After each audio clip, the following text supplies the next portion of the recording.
এই তালিম দিয়েছেন না জিবরিলের প্রশ্নে। 2 নম্বর প্রশ্ন ছিল মাল ইসলাম, হুজুর ইসলাম কি জিনিস? হুজুর সাল্লাল্লাহু আলাইহি সাল্লাম জবাব দিয়েছিলেন আন তাশহাদা আল্লা ইলাহা ইল্লাল্লাহ ওয়া আন্না মুহাম্মাদুর রাসূলুল্লাহ, যে তুমি সাক্ষ্য দিবে যে আল্লাহ ছাড়া আর কোনো মাবুদ নাই, মুহাম্মদ সাল্লাল্লাহু আলাইহি সাল্লাম তার রাসূল। ওয়া তুকিমাস সালাত, নামাজ প্রতিষ্ঠা করবে, তুদিস যাকাত, আর যাকাত প্রদান করবে, তাসুমা রমাদান, রমজান শরীফে রোজা রাখবে, ওয়া তাহুজ্জাল বাইত ইন ইসতাতা ইলাইহি সাবিলা, আর তোমার যদি ক্ষমতা থাকে তাহলে তুমি বাইতুল্লাহ শরীফের হজ করবে। এই 5টা কাজ করার নাম হলো ইসলাম। তো 6টা জিনিসকে বিশ্বাস করা, এইটার নাম দিয়েছেন রাসূল সাল্লাল্লাহু আলাইহি ওয়াসাল্লাম ঈমান, আর 5টা জিনিস আমল করা, এইটার নাম দিয়েছেন ইসলাম।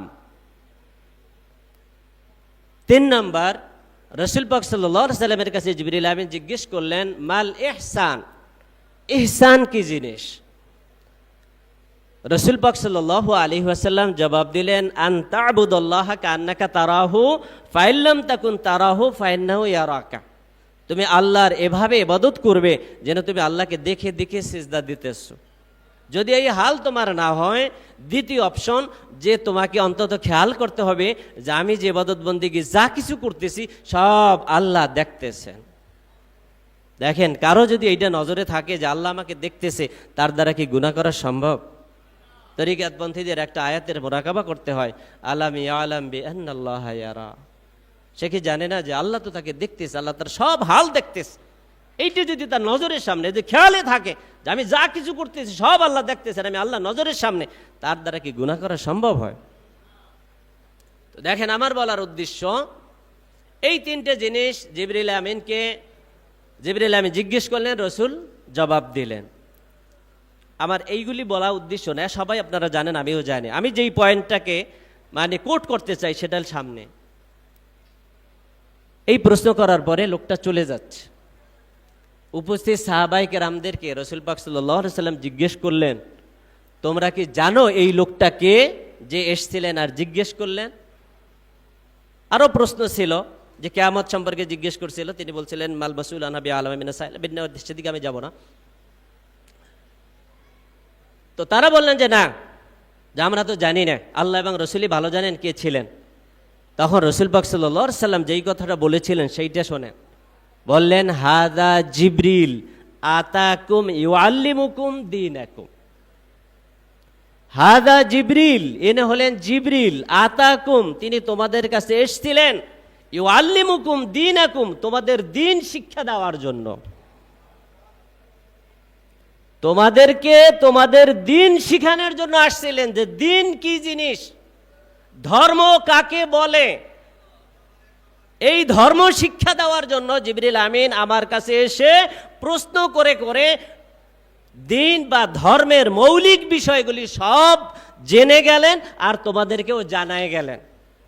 তাহলে দ্বীন কয়টা জিনিসকে বোঝানো হয়েছে এখানে?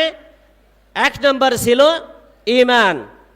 এই ঈমান এবং ঈমানের আনুষঙ্গিক যে বিষয়গুলি আছে, এইটাই পরবর্তীতে এলমে কালাম বা এলমে আকায়েদ নামে পরিচিত। 2 নম্বর ইসলাম, যেই 5টা জিনিসকে বলা হয়েছে, এই 5টা মৌলিক জিনিস, এর বিস্তারিত ব্যাখ্যা সহকারে যেই এলেমগুলি আসছে, এইটাকে এলমে ফিকহ বলা হয়। একটা হলো এলমে কালাম, এলমে আকায়েদ, অর্থাৎ ওই 6টা বিষয়, বিশ্বাসযোগ্য 6টা বিষয়ের সাথে সংশ্লিষ্ট বিষয় যেগুলি, এইগুলি হলো এলমে আকায়েদ। 2 নম্বর 5টা বিষয় আমলযোগ্য, এর সাথে সংশ্লিষ্ট যত এলেম আছে এইটাকে বলা হয় এলমে ফিকহ। 3 নম্বর, এই 2টার দ্বারা দ্বীন ইসলামকে পূর্ণাঙ্গভাবে বুঝান নাই জিবরিল। জিবরিলের প্রশ্নের মাধ্যমে 3 নম্বরটা ছিল মাল ইহসান, ইহসান কি জিনিস? অর্থাৎ যেই এলেম শিখলে আল্লাহকে দেখে দেখে ইবাদত করা যায়, অন্তত এই হাল হয় যে আল্লাহ আমাকে দেখতেছেন, ওই জ্ঞানটাও অর্জন করা ফরজ, এবং সেইটার সমন্বয়ের নাম দ্বীন। আতাকুম ইউআল্লিমুকুম দীনাকুম। বুঝাইতে পারছি? ওই এলেমটাকে আমাদের পরবর্তী পরিভাষায় বলা হয় এলমে তাসাউফ বা এলমে তাজকিয়া। তাই এলমে আকায়েদ বা এলমে কালাম, 2 নম্বর এলমে ফিকহ এবং এলমে তাজকিয়া বা এলমে তাসাউফ, এই 3টার সমন্বয়ের নাম দ্বীন। এর যদি একটা কম হয় তাহলে আমার দিন ইসলামের মধ্যে পূর্ণাঙ্গ রূপে দীক্ষিত হওয়া হয় নাই। যেহেতু আমি দিনদার, আমি মুসলিম, আমি ইসলামের অনুশাসনকারী, সুতরাং আমার ভিতরে যে তিনটা পূর্ণাঙ্গ থাকে, 1 নম্বর 5টা জিনিস 6টা জিনিসকে দিলে মনে বিশ্বাস করতে হবে। কিভাবে বিশ্বাস করবে? প্রত্যেকটার অনেক জুজিয়াত আছে, অনেক শাখা মাসলা আছে। এই আকায়েদের বিষয়গুলি সব শিখে সেইগুলোকে বিশ্বাস করতে হবে। এজান কলবের কাজ এইটা।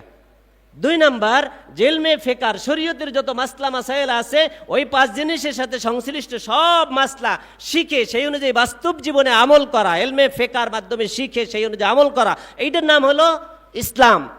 আর কলবি যে রোগ আছে এই রোগগুলি সম্পর্কে জেনে সেই কোন রোগের কোন মেডিসিন কোন ঔষধ এইগুলি সব জেনে সেই অনুযায়ী ট্রিটমেন্ট নেওয়া, সেই অনুযায়ী বাস্তব জীবনে আমল করার যোগ্যতা অর্জন করা, এইটার নাম ইলমে তাজকিয়া, ইলমে তাসাউফ। এর যদি কোনো একটাই কম হয় পূর্ণাঙ্গরূপে ইসলামে দীক্ষিত হওয়া হয় নাই। এই জন্যই ইমাম মালিক রহমতুল্লাহ আলাইহি বলেছেন, মান তাসাওয়াফা মান তাফাক্কাহা ওয়া লাম ইয়াতাসাওয়াব, যে ব্যক্তি ইলমে ফিকহ শিখলো কিন্তু তাসাউফ শিখে নাই, ফাকাত তাফাসসাকা, সে ফাসিক। আমান তাসাওয়াফা ওয়া লাম ইয়াতাফাক্কা, আর যে শুধু তাসাউফ শিখে তরিকারি আলাফালাফি গারি কিন্তু শরীয়তের ধার ধারে না। এক শ্রেণীর মানুষ আছেন এরকম। ওই আমার এখানে একটা জুমা পড়াই, সেই জুমার মসজিদের পাশেই একটা লোক আছে, সে কোনো নামাজ পড়ে না, কিন্তু রাত্রে বাবরি রাখছে এইরকম জটটট পড়িয়ে গেছে, কিন্তু সে অনেক কান্নাকাটি করে, অনেক কি কাওয়ালি টাওয়ালি এই সেই গায়, কিন্তু নামাজ পড়বে না। অনেক এখানে একজন ভালো আলেম আছে, নাম বললে অনেকেই চিনবেন। সে একবার ওরে চাপিয়ে ধরিয়া বাবরি বুবরি কাটতে সব একবারে পাড়াই ধরিয়ে ওর বাবরি টাবরি কাটতে সব নামাজ পড়ার জন্য তালকিন করছে। সে কাজই হবে না, হ্যার পীরের নির্দেশে কোনো নামাজ পড়বে না। বলেন নাউজুবিল্লাহ। হইছে দিনদার হইছে। এই শুধু তাসাউফ শিখলে শরীয়তের ধার ধারে না, দিনদার হবে। শুধু যদি আলেম হইয়া ইলমে ফিকহ নিয়া সে পড়াইতেছে কিন্তু সে কোনো আমলের ধার ধারে না, আর সে কোনো তরিকা তাসাউফের ধার ধারে না, তাহলে সেও কি পূর্ণাঙ্গ দিনদার হবে? এই জন্য ইমাম মালিক রাহিমাহুল্লাহ তাআলা বলেছেন, মান তাফাক্কাহা ওয়া লাম ইয়াতাসাওয়াব ফাকাত তাফাসসাকা, ওয়া মান তাসাওয়াফা ওয়া লাম ইয়াতাফাক্কা ফাকাত তাজান্দাকা। যে শুধু তরিকা শেখে কিন্তু ফিকহ আমল করে না, সে জিন্দিক, সে কাফের। আমান জামা বাইনাহুমা ফাকাত তাহাক্কাকা, আর যে এই দুইটার সমন্বয়ে ইলম শিখেছে আমল করতেছে সে হলো মুহাক্কিক আলেম। বলেন আলহামদুলিল্লাহ। এই মুহাক্কিক আলেম গড়ার জন্যই দিনিয়া মাদ্রাসা, এই মুহাক্কিক আলেমের জন্যই প্রতিষ্ঠা দিনিয়া মাদ্রাসা। শাহ সুফি নেসারউদ্দিন আহমদ রহমতুল্লাহ আলাইহি যখন দেখলেন যে আলেম ওলামাদেরকে স্কেল দিয়া তাদের দ্বীনি ইলম কেন শিখবে, এই শিক্ষার উদ্দেশ্য ব্যাহত হয়ে গেছে। আপনারা অনেক ওলামায়ে কেরাম এখানে কথা বললে মাইন্ড করবেন না। রাসূল পাক সাল্লাল্লাহু আলাইহি ওয়াসাল্লাম বিদায় হজের ভাষণের ভিতরে ওলামায়ে কেরামদের ঘাড়ে একটা দায়িত্ব দিয়ে গেছেন, বাল্লিগু আন্নি ওয়ালাউ আয়া। একটা আয়াত শিখে থাকলে সেটা অন্যের কাছে পৌঁছায় দাও। এই জিম্মেদারি আপনার আমার ঘাড়ে দিয়ে যায় না রাসূল সাল্লাল্লাহু আলাইহি ওয়াসাল্লাম? রাসূল পাক সাল্লাল্লাহু আলাইহি ওয়াসাল্লাম বলেছেন, আনা খাতামুন নাবিয়্যিন লা নাবিয়্যা বাদি, আমি সর্বশেষ নবী, আমার পরে আর কোনো নবী আসবে না। তাহলে নবী যদি না আসে তাহলে এই যুগে যুগে মানুষদেরকে হেদায়েত, তালিম, তালকিনের কাজ কারা করবে? বলেন কারা করবে? দিন কি বন্ধ হয়ে যাবে? দিনের কার্যক্রম কি সব রহিত হয়ে যাবে? যাবে না। এই কার্যক্রম কিয়ামত পর্যন্ত অব্যাহত রাখতে হবে। আর এই জিম্মেদারি রাসূল পাক সাল্লাল্লাহু আলাইহি সাল্লাম তার ওয়ারিসদেরকে দিয়ে গেছেন। সম্পদের ওয়ারিস হয় কারা? নিকট আত্মীয়। কে ওয়ারিস হয় বলেন? নিকট আত্মীয়, যে সে হয় ওয়ারিস। রাসূল পাক সাল্লাল্লাহু আলাইহি ওয়াসাল্লামের নিকট আত্মীয় কে? রাসূল পাক সাল্লাল্লাহু আলাইহি সাল্লাম বলেছেন, নাহনু মাশারাল আম্বিয়া